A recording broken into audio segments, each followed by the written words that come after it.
斗篷自远方来，直奔我老窝而来。我今天又让人掏了数月，今天这哥们都主动要求干点活。我说爹，你别干了，等会儿你再给我弟家房子拆了，咱聚一次没必要。然后我又是记几个从扒蒜开始，这3斤多羊排花我150块钱，我等会儿得盯这个吃。差不多就可以上灶了。今天没买龙虾啊，今天人多刷不起。有人说这个冷冻的虾尾别吃，不新鲜。我没吃，我这不给哥们做的吗？我今天还给准备了几个硬菜啊。今天吃挺补啊，人家上你家来，你费心思准备几个拿手菜，串门没热菜我真接受不了。你一会儿切几盘熟食，一会儿煮几盘海鲜，我就不明白了，哥们，我大老远来上你家吃自助来了，我咋吃大米饭呢？你瞅咱整这玩意儿能不招人吗？来看我们今天吃啥啊？来，哥们你靠我边来。来，咱们从这边看吧，祖传排骨汤、蒜蓉龙虾尾、虾仁芦笋、羊肉片、土豆炖茄子、水果茶，还有一锅烤羊排。那我们就先吃饭了，行不行？哎呀，你是不是得减肥呀？别看了。我最近看点兵越来越好，心里特别激动。作为一个本地老土著啊，我实在是太想在这个时候给斌子干点事儿了，所以我买了500多斤水果，我打算做1500根冰糖葫芦上大街免费给游客发去，让大家感受一下我们本地人的美食和热情。但是这1500根口号喊挺爽，做起来真是要了命。这里的每一个环节都比我想象的要复杂，就光给这160斤山楂去籽压扁，我们就干了一整天。问题越着急还越出错，那熬糖的时候一会儿熬糊了，一会儿干翻沙了。我当时心里慌的一批，我心说要是按照这个效率还想如期发放的话，那恐怕我得尽早去找几个卖糖葫芦的摊贩聊一聊团购的事儿了。所以后来我们就开始尝试找朋友来帮忙，然后一听说是招待南方小青豆，大家都特别热情。最多的时候，我家这客厅里同时容纳了21个人，就恨不得走道都得横着走。而且人多了之后，这流水线也流畅了。就在这么一个40多平米的小客厅里，我们同时组建出了6个工作部门。但即便是在这么高效的工作架构之下，我们的节奏依然非常紧张。那天看直播都有印象吧？我们全程都没工夫说话了。后来就连上厕所都有时间限制了，你就说这强度它有多魔鬼吧。然后除了这些正常的糖葫芦，我还想做几个超长的给大家照相用，但这玩意儿做起来也贼费事。我们需要先用刀一点一点的把这架条削得足够细，才能往上穿水果。那老上当局穿的恨不得穿仨就得碎俩，就穿这么一串给我们小脸吃的是辣黄。然后除了这些2米的糖葫芦，我还专门给大家做了一个能拍照的自行车。就准备完这些东西，我真是把家底都掏干净了。我当时有种什么感觉呢？就是我好像在那一刻和哈尔滨文旅共情了。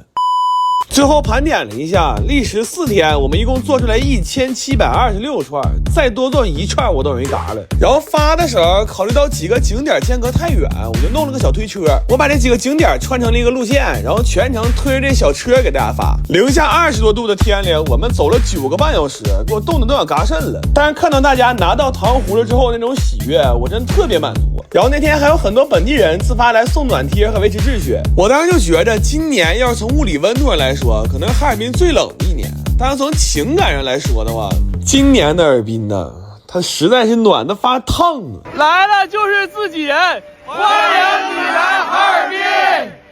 妈，整挺想哭。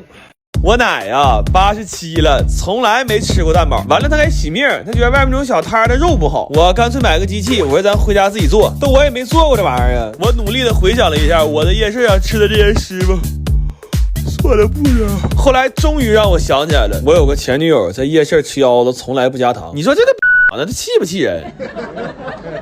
完我研究了一下，这玩意儿就3步：把鸡蛋整熟，把肉馅整熟，把糊倒进去，给它们都整熟，勤刷点油，把那皮儿烤脆了就完事儿了。然后最重要的是要刷多多的酱，再撒上孜然和芝麻，你就吃去吧。你这边在那吃，那边枪毙你2大爷，你都不心疼。我爷我奶一人空口吃俩，完我奶让我再烙一锅，明天早上吃。但没肉馅了，我说我下楼买点。我奶还颤颤巍巍的就过来了，说没有就别往外折腾了。奶这正好有一盘肘子，你看能不能凑合凑合？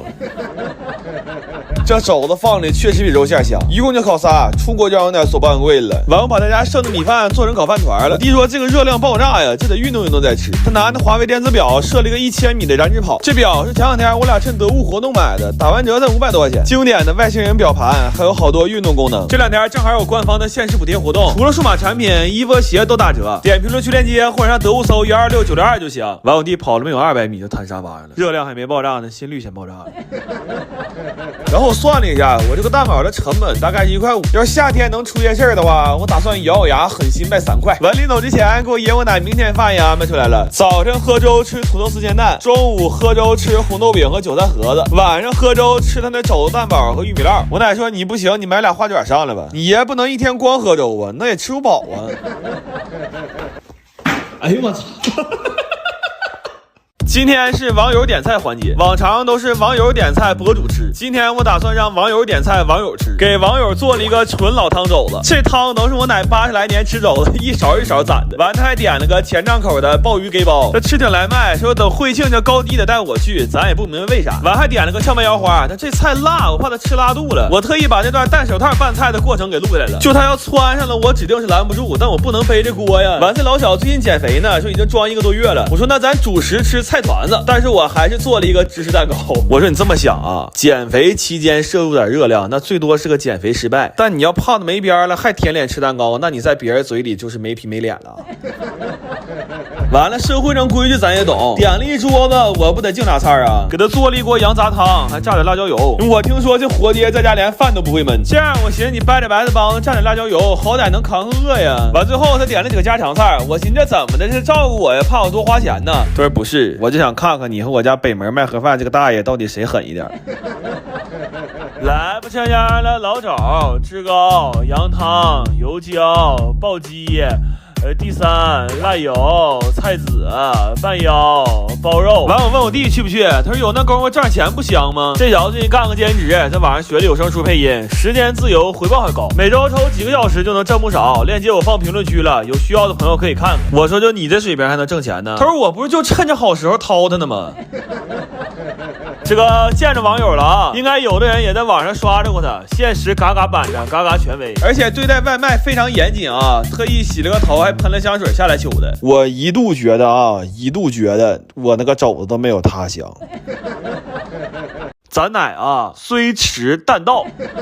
我们在哈尔滨嘛，我奶整个11过得都非常谨慎，一步都没出过门啊，一步都没有。但是这老太太吧，身体非常坚定，肠胃却很诚实。昨天实在憋不住了，给我打电话唠了半个多小时家常。我总结一下子啊，中心思想就4个字儿：奶馋速归。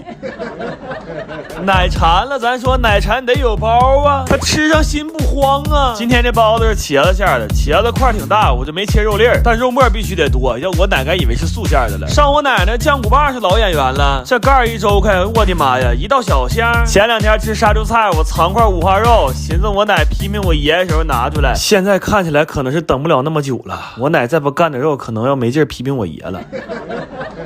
炒了一个口蘑肉片，还整了一碗牛奶南瓜粥。这个黄色小球它也倒计了，给我奶扒了一盘。这个灌焖羊肉啊，你们一定要学一下子，是罗宋汤的口，属于俄罗斯菜系。方子我打出来了啊，你这要再懒，我就差他妈喂你了。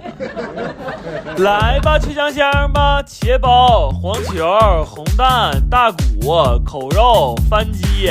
排玉玉汤、灌羊、牛腩、小黄，打包准备出发，再给奶送点奶，这都是趁识货 APP 有活动时候囤的。你像这个豆奶、可乐，这都1块多，牛奶20多一箱，元气森林都半价包邮，好家伙，赶上上货了，天天抢购链接和188福利放评论区了啊！我跟你说，有些事儿错过了就是一辈子。